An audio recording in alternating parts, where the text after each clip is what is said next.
It's your boy I Am John, and you watching the ART Bando. Let's hop out, hit in my zone. I put on side of the wheel when I slide in the shit, gotta get in my zone. What's happening in my phone? I made a meal off my phone. So tired. Yo, What's good, John? How you doing? what's the word? How you doing, man? I'm good. Mama told me less is more, but more or less we still was poor. Need a vest, straight bullets hitting kids that's unaccounted for. Got them folks behind that county wall making shanks with a plastic straw. Bro, it's been a minute, man. For sure. Bro. Been about what, 2 years? It's only a year.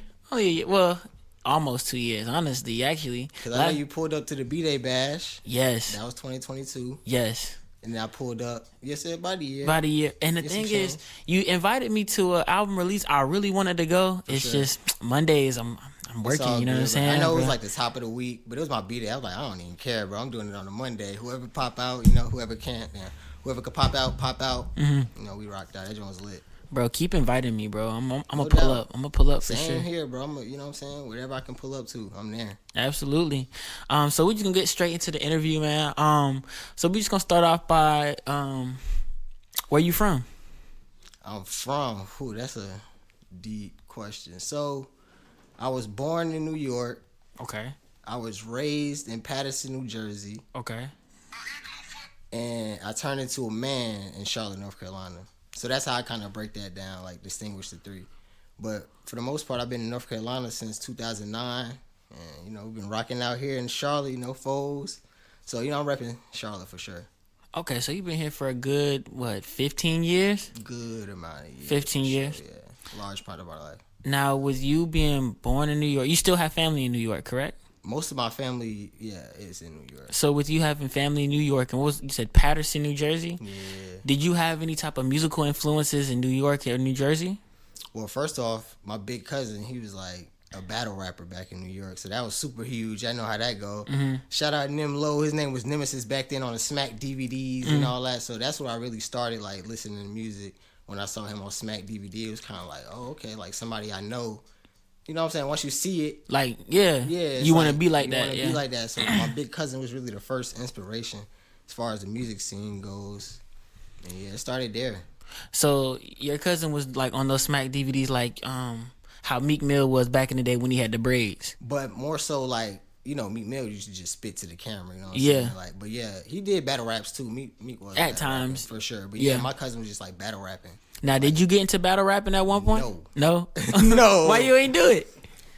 For me, I got a whole nother like different type of respect for battle rappers. Like that's a whole different type of beast, bro. Like, Yeah. you know what I'm saying? So You gotta take the heat. I never really even prepared myself, hopped in ciphers and all that type of thing. I'm more of a writer, so Okay. I just stuck to what I know, and stayed writing. So in 2009, you moved to North Carolina, which would be Charlotte. Yes. What are the influences you had in Charlotte? Like any local artists, or did you have like anybody in your family in Charlotte that put you on to you loving music? Man, so I really loved music from the beginning though. Like when I was younger, my stepdad, he had his own studio, so he was running studio at the crib. You know what I'm saying? People come through, he making the beats, he engineering, he doing all that whole deal. So now looking, back, I made my first song when I was 6 years old. You know what I'm saying? Like in the studio, he wrote my verse for me. You know what I'm saying? I'm on the mic, but like when I think about that verse, I still remember the verse. Like, Can you spit it right now? Hey, yo, my name is JR. I was born a star. Go to school, study hard, and I love my mom. Trying to get this cake up like a baker. Call me Muffin Man. Hotter than the oven, man. And I'm only 6. And I push a 6. And the whip is sick. Just ask the chicks. Holla. It's the first grade scholar. Homie, pop your collar. While out like a Rottweiler. Yeah. You know what I'm saying? Like, yeah. on some little Bow Wow shit. Yeah. Nigga, like when I was 6, bro. Nigga, I remember it, like, vividly. Yeah. So just that whole thing kind of sparked it. Me and my little cousin, we rapping against each other, you know what I'm saying? We started a gang called The Good Life. Okay. This back when T-Pain and Kanye was out back 06, 07, you know what I'm saying? So The Good Life, we just kind of act like we was rappers, you know what I'm saying? Like, Yeah. we on tour, we making our own songs. So it started back then, bro. Lil Wayne, 50, and my cousin. That's the... So this was in Charlotte too, right? This was in Paterson. This is in Charlotte. I really, by that time, I was putting myself on music by that time, you know what I'm saying? So when I was listening to when I moved to Charlotte, Flocka, you know what I'm saying? Flocka, bro, Flocka was super heavy. Gucci. We Gucci, we Flocka, we still Lil Wayne crazy. I'm starting to get a little older, so Jay-Z starting to kind of, you know what I'm saying? Off. Like, because I always loved the bars, you know what I'm saying? So that's why I'm a bar spitter, but yeah, so that's what it was. Okay, cool. So when you were making music, you was telling me you write. Yeah. You still write? For sure. You still write? For sure. Because I know this new generation, they like to punch in. So I just want you to just break down your recording process a little bit and just, just break down your recording process. At this part of my life, because I used to just write, like, just write, kind of like on some poetry type stuff. But okay. At this point, now it's more of like the beat is the inspiration, the canvas to the whole process, like starting. So, absolutely. My guy Allen, when I pull up on them, or if I hear a beat that strike a nerve, like immediately right then and there, the writing process starts. It begins. Yeah, I don't let the moment go by. I don't let the energy fade away. You know what I'm saying? I just start right there, and I just got into this new thing, messing with this guy Allen too. Shout out my guy. Like second, third verses. You know what I'm saying? Like really writing whole full songs. You know, because it should be hook verse hook. Hook verse hook. So now I'm hook, verse, bridge. You know what I'm saying? Just kind of getting deeper into that songwriting. So for sure, songwriter all the way. So you would say Allen has helped you piece songs together, like in a different way? He's helped me bring songs together, yes, fully, like structure songs. Like before, I used to know how to, make a song, but it's a little different when you have the build up, then you have the bridge, then you have the hook. It's like, it just builds. It's not just like one song straight through. The energy don't change and nothing like that. You know what I'm saying? So it kind of just strike different nerves. Yeah. So basically, y'all are like a dynamic duo when it comes to just the creative process. Man, listen, we met back in April, and we got 2 projects out right now. King Talk Only Volume 1, the biggest inspiration, executive produced by him. He got about 4 or 5 tracks on there, and yeah, bro, like we just been working. So if you hear Waste Your Potential, very first track on King Talk Only Volume 1, we're gonna get into that. But real quick, it's my guy Allen. Real quick, since we talking about you, can get in the camera real quick. You can introduce yourself to just do a quick little shout out. Camera right there. Big 4K. You know what I'm saying? It's Allen in the building, man. A Major Music Records. That's all. Something like. All right, bet. Yeah, man. Just to get back on track. So when you said you made your first song at 6. Yes. When was your first serious project that you created? So that's a great question. My first serious project I created was back in 2000. I started it back in 2017, but I didn't drop it until 2019. Okay. So it's called Crack the Code. Okay.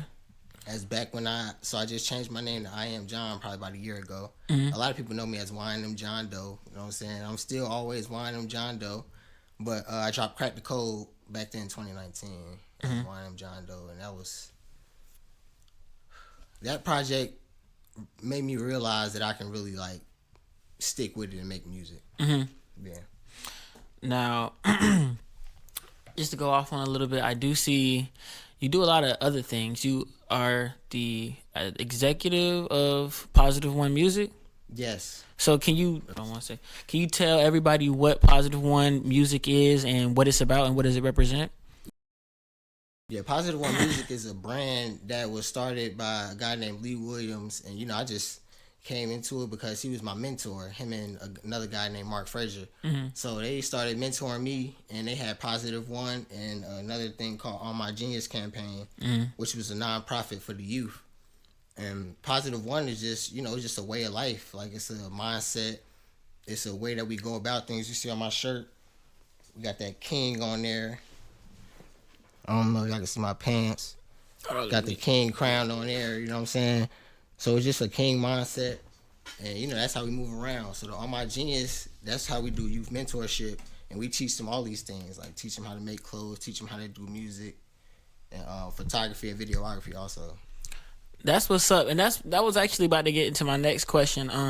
So I do see you're like there was one time it was your birthday. I don't know how old you were turning, but it was it was your 25th birthday, and I remember you said to me, you was like, "Hey, bro, I'm turning 25 now. I'm about to be an OG For sure. And I was like, what do you mean by that? You was like, I got to start representing the kids now. And that stuck with me. Like, I'm 24, so I got one more year until I'm 25.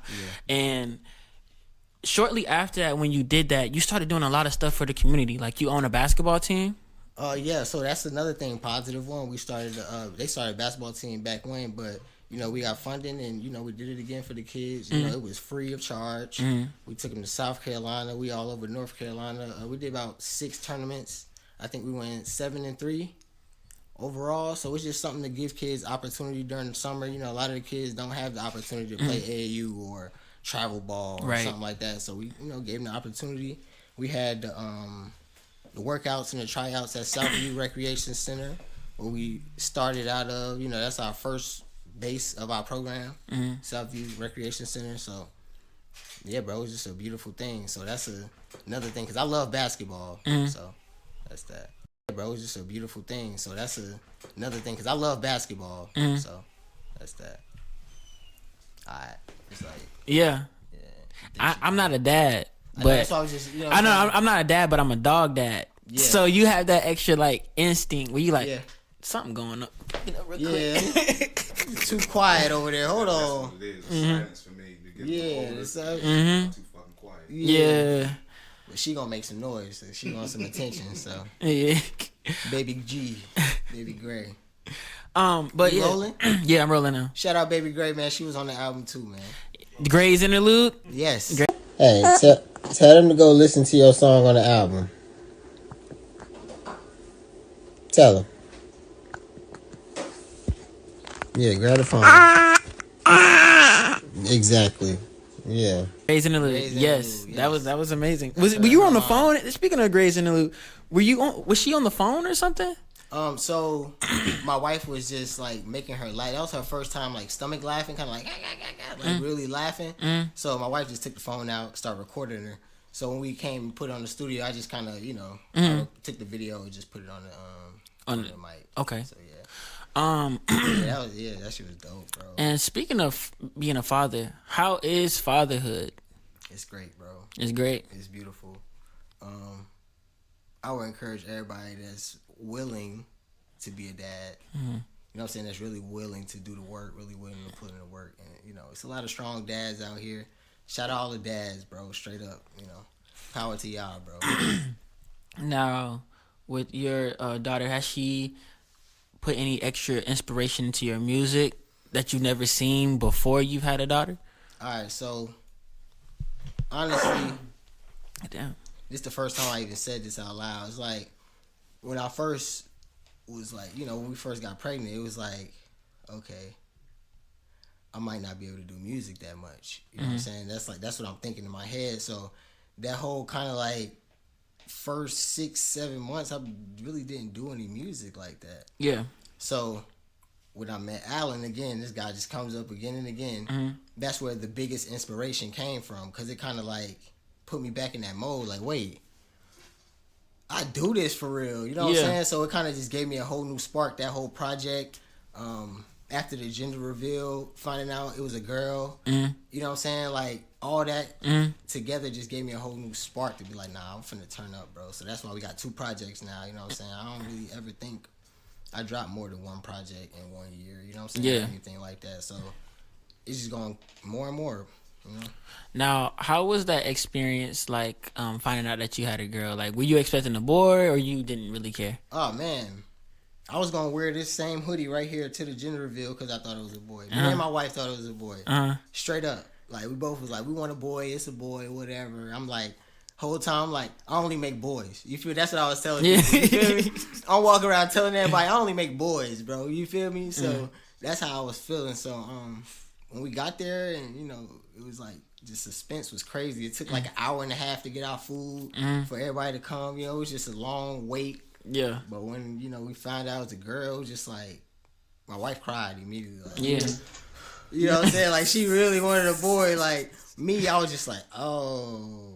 Shit. And it changed my whole perspective, you know. Yeah. And we just had a talk, and it was just like, yeah, it's a girl, you know. It is what it is. You feel what I'm saying? So we just, once we found out it was a girl, it was just love immediately. It was no different, you know what I mean? Real talk. That's real.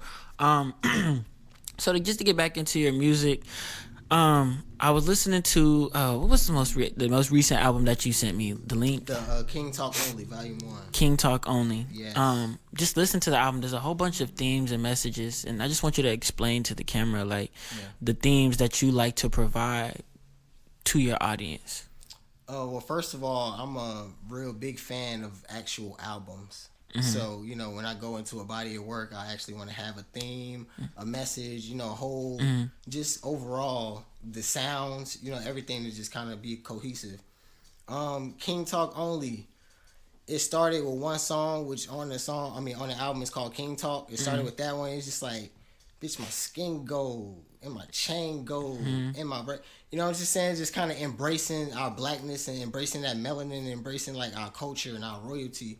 And just bringing back the true meaning of it. Right. Because a lot of people be like, I'm the king. But it's like, yeah, you the king, but you ain't putting nobody on. You the king, but you're not embracing your people. You the king, real. but you're not really feeding your kingdom for real. It's like you starving people, you know, you calling people peasants. It's just like that whole mindset. Right. So I'm just redefining that in my own way. You know, we all kings. He a king, you a king, he a king, she a queen, you know what I mean? So it's just like, everybody in their own right, you know, got their own right to their own kingdom and, you know, build it up as however you want to build it up. Now I see it's called King Talk Only Volume 1. Yes. When is Volume 2 dropping? So, it's definitely gonna be annual. The King Talk Volume. I'm gonna try to do it every year around my birthday. So I'm a Scorpio. Shout out to all the Scorpios, man. You know how we do. November 4th. I think this one dropped on like the 8th or something like that. But November 4th for every year. From now on, you're going to get a King Talk from me. Hey, you heard it first. Yeah. Exclusive. You're going to get a King Talk from us, man. So, with the, why do you want to make it several volumes? Just because all the greats that I love have different volumes. You know, different things it just gives it like the body. So when you go back and look, you be like, damn, bro, I was going crazy on volume 1. You know what I'm saying? So when you get to like volume 6 or volume 5, whatever, you know, wherever you want to stop at, it's just like something for the real day ones, you know? So like, if you was a day one, you was around volume 1, you know what's going on. You know what I'm saying? So it's just that kind of thing, just something for people to build with. And yeah. Hey, you mind if you can mute that real quick?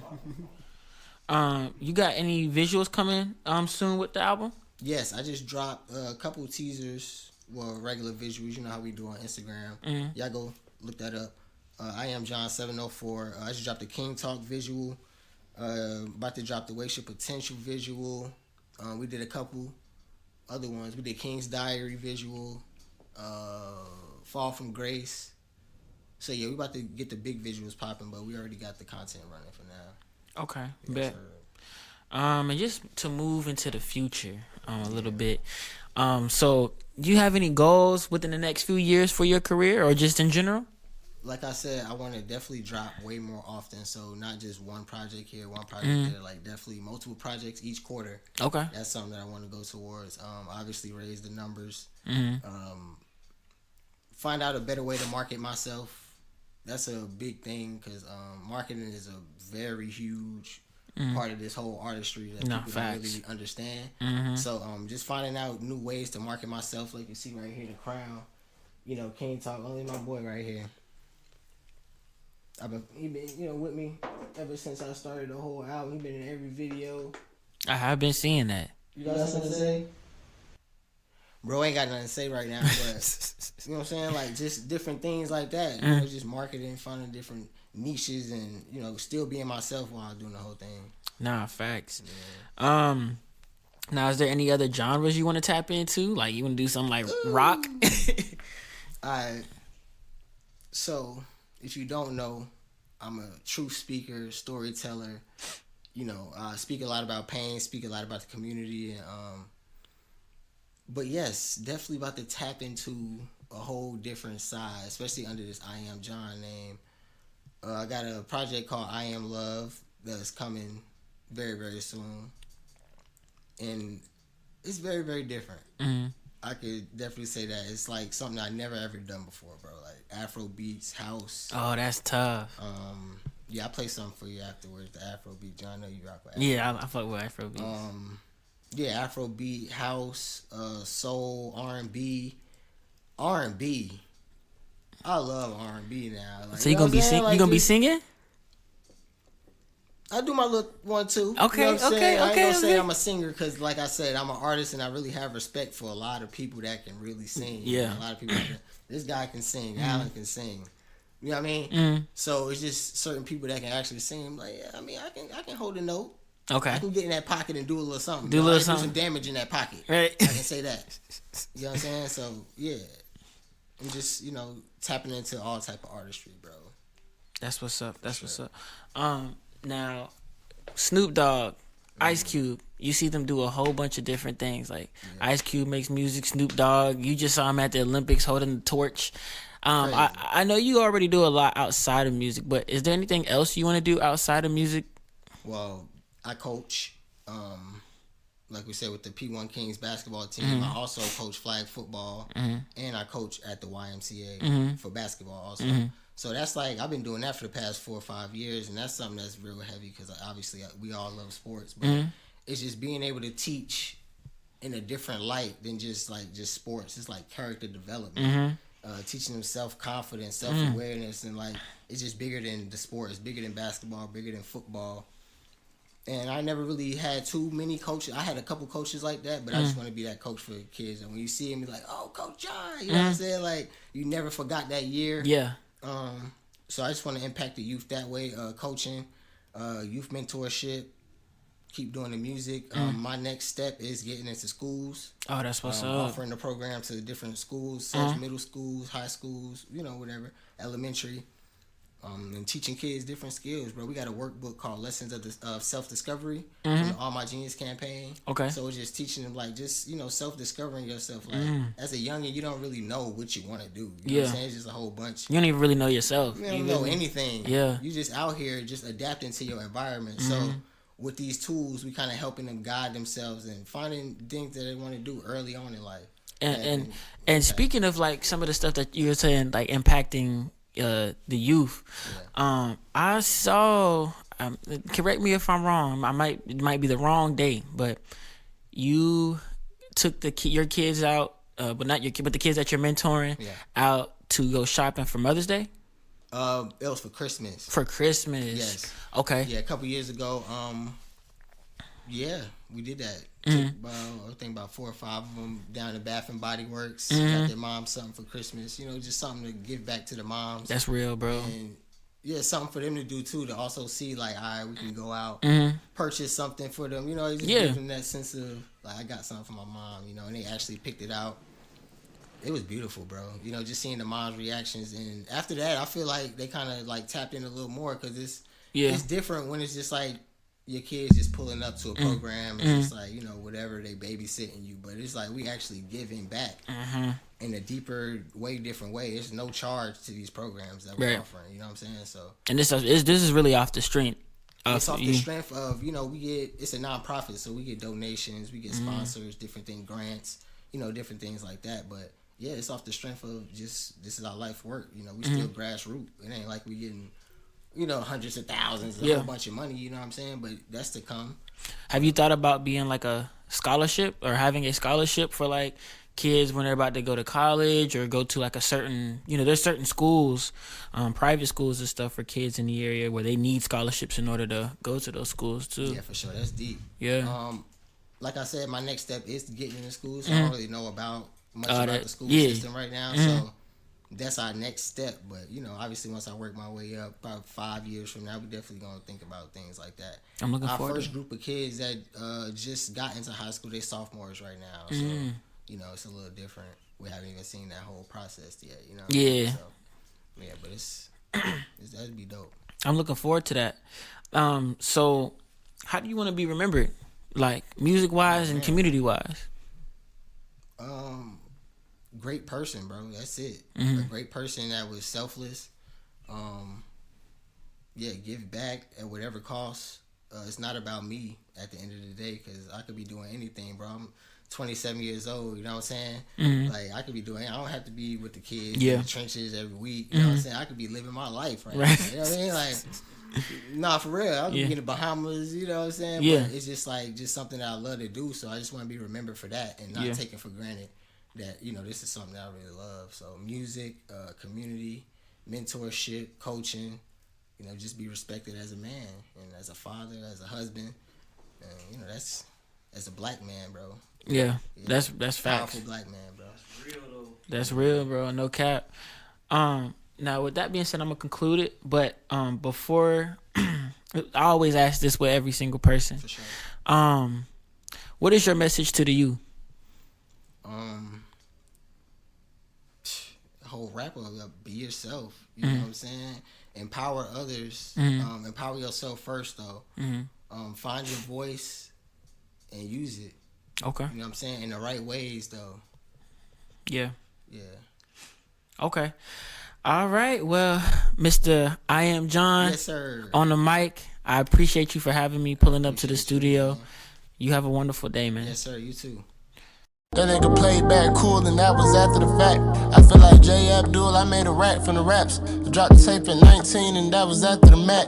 Just tapped in with ART Bando, used to rap in the trap.